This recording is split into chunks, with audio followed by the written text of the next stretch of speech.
Hi friends, இன்றைக்கி நம்ம ஷீஷாப்பில் பார்க்க போகிற டாபிக் பார்த்திங்கன்னா ஸ்டாட்டிக் மெம்பர் ஃபங்க்ஷன்ஸ் பற்றி பார்க்க போகிறோம். ஸோ ப்ரீவியஸ் வீடியோவில் பார்த்திங்கன்னா ஸ்டாட்டிக் ஃபீல்ட்ஸ் பற்றி பார்த்தோம். ஸோ இந்த வீடியோவில் ஸ்டாட்டிக் மெம்பர் ஃபங்க்ஷன் எப்படி ஒர்க் ஆகுது அப்படின்றத பற்றி பார்க்க போகிறோம். ஸோ ஃபர்ஸ்ட் ஆஃப் ஆல் நம்ம என்ன பண்ணுறோம் அப்படின்னு பார்த்திங்கன்னா ஒரு நோட் பேட் ஃபைல் ஒன்று ஓப்பன் பண்ணிக்கிறேன். ஜஸ்ட் நான் ஏதோ ஒரு நேம் கொடுத்து நான் வந்து டெஸ்க்டாப்பில் சேவ் பண்ணிக்கிறேன். ஸோ டெஸ்க்டாப்பில் பார்த்திங்க அப்படின்னா நான் ஸ்டாட்டிக் மெம்பர் அப்படின்ட்டு போட்டு சேவ் பண்ணிக்கிறேன். Static underscore MEMBER static member.cs அப்படின்றத போட்டுக்கிறேன். ஸோ ஸ்பேஸ்லாம் விடக்கூடாது, ஸ்பேஸ் இல்லாமல் சேவ் பண்ணிக்கலாம். ஸோ ஃபர்ஸ்ட் ஆஃப் ஆல் நம்ம என்ன பண்ணுறோம் அப்படின்னு பார்த்தீங்கன்னா நம்ம ஹெடர் ஃபைல்ஸ் வந்து இன்க்ளூட் பண்ணுறோம். ஸோ யூசிங் சிஸ்டம் அப்படின்றத போட்டுக்கிறேன். நெக்ஸ்ட் பார்த்திங்க அப்படின்னா நம்மளோட மெயின் கிளாஸ் வந்து நம்ம டிக்ளேர் பண்ண போகிறோம். ஸோ CLASS கிளாஸ்ன்னு போட்டேன். ஸோ ஸ்டாட்டிக் நம்மளோட கிளாஸ் நேமே தான் வந்து ஃபைல் நேமாக கொடுக்கணும். ஸோ அதனால் நான் இப்படி கொடுத்துக்கிறேன். ஸோ ஸ்டாட்டிக் மெம்பர்ஸ் அப்படின்னு போட்டுக்கிறேன்.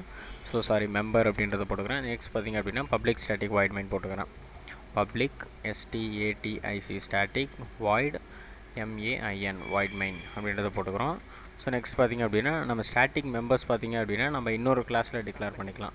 ஸோ அதுக்காக நான் என்ன பண்ணுறேன் அப்படின்னு பார்த்திங்கன்னா இன்னொரு கிளாஸ் வந்து நான் டிக்ளேர் பண்ணிக்கிறேன். ஸோ அந்த கிளாஸ் பார்த்திங்க அப்படின்னா நான் வந்து மை கிளாஸ் அப்படின்னு நேம் வச்சுக்கிறேன். மை கிளாஸ் அப்படின்ற நேம் வச்சுக்கிறேன். தென் நெக்ஸ்ட் பார்த்திங்க அப்படின்னா நம்ம ஸ்டாட்டிக் வேரியபிள்ஸ், ஸோ ஸ்டாட்டிக் மெத்தடில் பார்த்திங்க அப்படின்னா நமக்கு வந்து ஸ்டாட்டிக் வேரியபிள்ஸ் மட்டும் தான் அசைன் பண்ண முடியும். ஸோ நார்மல் வேரியபிள்ஸ் வந்து நம்மளால் அக்சஸ் பண்ண முடியாது. ஸோ அதனால் நம்ம என்ன பண்ணுறோம் அப்படின்னா நம்ம வந்து ஸ்டாட்டிக் வேரியபிள்ஸை நம்ம க்ரியேட் பண்ணிக்கலாம். பப்ளிக் STATIC ஸ்டாட்டிக் அப்படின்றத போட்டுக்கிறேன்.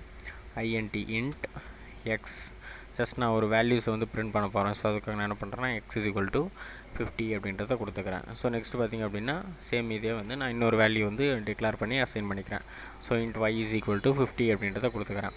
நெக்ஸ்ட் பார்த்தோம் அப்படின்னா நம்ம வந்து ஒரு மெத்தட், அதாவது ஸ்டாட்டிக் மெம்பர் ஃபங்க்ஷன் வந்து க்ரியேட் பண்ண போகிறோம். ஸோ அது எப்படி க்ரியேட் பண்ணுறது அப்படின்னு பார்த்திங்கன்னா சேம் இதே மாதிரி தான் பப்ளிக் அப்படின்ற கீவேர்டு ஸ்டாட்டிக் அப்படின்றத கொடுத்துக்கணும். ஸோ ஸ்டாட்டிக் அப்படின்றத கொடுத்துட்டு தென் நம்மளோட ரிட்டன் டைப்பு, ஸோ நம்ம ரிட்டன் டைப்பாக நான் ரிட்டன் டைப்பாக அப்படின்றத அதை மென்ஷன் பண்ணிக்கிறோம். ஸோ நெக்ஸ்ட் பார்த்திங்க அப்படின்னா நான் ஜஸ்ட் மெத்தட் அப்படின்ற நேமே நான் வந்து கொடுத்துக்கிறேன். ஸோ மெத்தட் அப்படின்றதில் நம்ம உள்ளே என்ன ஒர்க் பண்ண போகிறோம் அப்படின்னா நம்ம இன்புட் வாங்கின வேரியபிள்ஸ், அதாவது நம்ம அசைன் பண்ணியிருக்கிற வேரியபிள்ஸ் ஜஸ்ட் பிரிண்ட் பண்ண போகிறோம். ஸோ பிரிண்டிங் ப்ராசஸ் பார்த்திங்க அப்படின்னா console.write லைனில் நம்ம பண்ணிக்கலாம். டபுள் கோட்ஸ் யூஸ் பண்ணிக்கிறேன். தென் ஃபஸ்ட் நம்ம பிரிண்ட் பண்ணுற வேல்யூ செகண்டை நம்ம கொடுக்குற வேல்யூ. ஸோ ஃபஸ்ட் நான் 0 அப்படின்றது கொடுக்குறேன். தென் 1 அப்படின்றது கொடுக்குறேன்.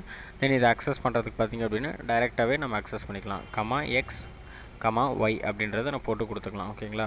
நெக்ஸ்ட் பார்த்திங்க அப்படின்னா இந்த மெத்தடை வந்து நான் வந்து இங்கே கால் பண்ண போகிறேன். மெயின் ஃபங்க்ஷனில் அந்த கிளாஸ் நேம் யூஸ் பண்ணி கால் பண்ண போகிறேன். ஸோ கிளாஸ் நேம் பார்த்திங்க அப்படின்னா மை கிளாஸ் அப்படின்றது. So my class dot method அப்படின்றத கொடுத்துக்கிறேன்.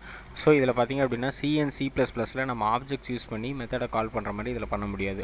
ஸோ இதில் பார்த்திங்க அப்படின்னா நம்ம கிளாஸ் நேம் யூஸ் பண்ணி தான் நம்ம வந்து கால் பண்ணி ஆகணும். ஓகேங்களா. ஸோ இது நம்ம என்ன பண்ணுறோம்னா Ctrl+S கொடுத்து நம்ம சேவ் பண்ணிக்கிறோம். ஸோ கமாண்ட் ப்ராம்ப்டில் போயிட்டு நம்ம வந்து ரன் பண்ண போகிறோம். ஸோ இதில் பார்த்திங்க அப்படின்னா நம்மளோட ஃபைலோட லொக்கேஷன் பார்த்திங்க அப்படின்னா நம்ம டெஸ்க்டாப்பில் இருக்குது. ஸோ ஸ்டாட்டிக் மெம்பர்ஸ் அப்படின்றது இருக்குது. ஸோ ஸ்டாட்டிக் மெம்பர்ஸில் பார்த்திங்க அப்படின்னா நம்ம கமாண்ட் ப்ராம்ப்டில் ரன் பண்ணலாம். So CSC space static member, sorry friends, desktop லொக்கேஷனுக்கு நம்ம பார்த்து சேஞ்ச் பண்ணல. ஸோ அதை வந்து சேஞ்ச் பண்ணிக்கலாம். CD space users Stanley CD space desktop. So நம்ம டெஸ்க்டாப் லொக்கேஷன் வந்தாச்சு. ஸோ CLS யூஸ் பண்ணி கிளியர் பண்ணிக்கிறேன். CSC ஸ்பேஸ் ஸ்டாட்டிக் மெம்பர்.cs அப்படின்றத நம்ம வந்து கம்பைல் பண்ணுறோம். ஸோ பார்த்திங்க அப்படின்னா இது நம்ம ஓப்பன் ப்ரேஸ் நம்ம இங்கே விட்டுட்டோம். ஸோ இதில் பார்த்திங்க அப்படின்னா ஸோ கிளாஸுக்கு பார்த்திங்க அப்படின்னா நம்ம ஓப்பன் பேஸ் நம்ம போடாமல் விட்டுட்டோம். ஸோ அதை வந்து நம்ம இங்கே போட்டுக்கலாம். ஓப்பன் பேஸ் பண்ணுறது தென் Ctrl+S கொடுத்து நம்ம சேவ் பண்ணிவிட்டு கமாண்ட் ப்ராம்ப்டில் நம்ம ரன் பண்ணலாம். ஸோ பார்த்திங்க அப்படின்னா நமக்கு எரர்ஸ் எதுவும் இல்லை. ஸோ அதை ரன் பண்ணுறதுக்கு பார்த்திங்க அப்படின்னா நம்ம கம்பைல் டைமில் பார்த்திங்க அப்படின்னா நமக்கு ஒரு EXE ஃபைல் ஜென்ரேட் ஆகிருக்கும். ஸோ அதை ஜஸ்ட் டபுள் கிளிக் பண்ணாலே நமக்கு ரன் ஆகிடும். ஸோ நமக்கு ரன் ஆகலை. ஸோ ஏன் அப்படின்னு பார்த்திங்கன்னா நம்ம வந்து ஃபைனலாக நம்ம console.readline அப்படின்றத கொடுக்கணும். ஸோ அதை கொடுத்தோம் அப்படின்னா தான் நமக்கு வந்து அவுட்புட் வந்து நமக்கு ஸ்டேபிளாக நிற்கும். console டாட் நம்ம ஸ்டாண்டர்டாக நிற்கிறதுக்காக இதை வந்து நம்ம யூஸ் பண்ணுறோம். நம்ம யூசர் இன்புட் கொடுக்குற வரலாம் அந்த அவுட்புட் ஸ்க்ரீன் வந்து நமக்கு ஐடியலாக அப்படியே இருக்கும். ஸோ ஓகேங்களா. ஸோ டெஸ்க்டாப்பில் பார்த்திங்க அப்படின்னா அகைன் நம்ம வந்து கம்பைல் பண்ணணும்.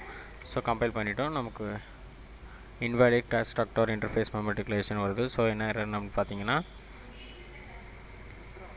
ஸோ பார்த்திங்க அப்படின்னா நம்ம இதை ஃபங்க்ஷன் மெத்தடுக்குள்ளே போட்டோம் அப்படின்னா நமக்கு வந்து கரெக்டாக வரும். ஸோ மெயின் ஃபங்க்ஷனுக்குள்ளே பார்த்திங்கன்னா அப்படின்னா நான் போட்டுக்கிறேன். ஸோ கண்ட்ரோல் எஸ் கொடுத்து சேவ் பண்ணிக்கிறேன். தென் இதில் பார்த்து கமெண்ட் ப்ராம்ப்டில் பார்த்தீங்கன்னா நம்ம ரன் பண்ணுறோம். So static CSC static member dot CS அப்படின்னு தான் ரன் பண்ணுறோம். ஸோ நமக்கு எரர்ஸ் வந்து உள்ள ஸ்டாட்டிக் டாட் இஎக்ஸி அப்படின்றத ரன் பண்ணுறோம். ஸோ நமக்கு அவுட்புட் பார்த்திங்க அப்படின்னா 50 வந்துருச்சு.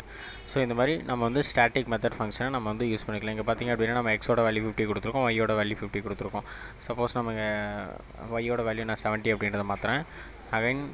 அகைன் கம்பைல் பண்ணிவிட்டு நம்ம வந்து ரன் பண்ணுறோம். ஸோ பார்த்திங்க அப்படின்னா 50,70 அப்படின்றது வந்துச்சு. ஸோ இந்த மாதிரி ஸ்டாட்டிக் மெம்பர்ஸ் வந்து நம்ம வந்து கிளாஸஸ் யூஸ் பண்ணி அக்சஸ் பண்ணிக்க முடியும். இந்த மாதிரி அட்வான்ஸ்டு வீடியோஸ் உங்களுக்கு வேணும் அப்படின்னு பார்த்தீங்கன்னா www.tutorjos.com விசிட் பண்ணுங்கள். தென் யூடியூப்பில் tutorjos அப்படின்ற சேனலை சப்ஸ்கிரைப் பண்ண மறந்துடாதீங்க. Thank you friends.